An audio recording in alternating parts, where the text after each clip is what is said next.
Shavua Tov, a quick thought to start the week. Good morning, Good morning, Shavua Tov. A couple of weeks ago in Los Angeles, I saw Noah Argamani speak, and it was very powerful, her story of how she was, when she went into Gaza, she had no idea what was happening, obviously, and she didn't know if people knew what was going on. She didn't realize that the image of her being taken on the back of the motorbike, beautiful young woman being taken hostage, then when she eventually came out of Gaza, that she would be known worldwide and become a de facto spokesperson for peace, for the peace process, and for everything that's been going on. So she took what's an awful situation and has been met the president, spoken to the UN, and is speaking around the world.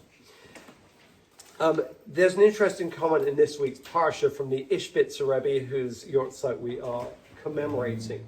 And it's on one of the blessings, which is to the blessings, each of the sons Yaakov get a blessing. And the blessing for Gad is as follows. It says in the Hebrew, Gad Gedud Yigedenu V'hu Yagud Aken.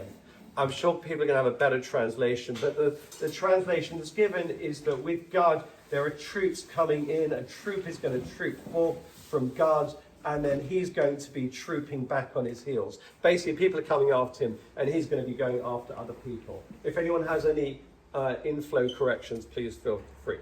Now, the Ishbitzer basically explains that, he's going to be at war, he's going to be going after people. But he says this, which I think is pretty amazing. He says, so God placed on the tribe of Gad Mida Yisurim Kizeh Shevet Omer Ki Bilti Afshar Shekanes Das Torah Belev Adam Beli Yisurim. He's placed on him the midah, or the quality of suffering or challenge of Yisurim, because it's impossible for words of Torah, for the spirituality, to enter the heart without pain, without suffering.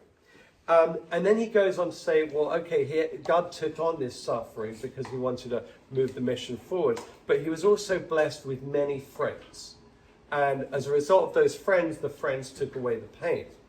And I think one place we can maybe take this is that being aware that suffering does come with the growth. It's just the nature of this physical reality. To give birth, I don't believe anyone in the room here has physically given birth.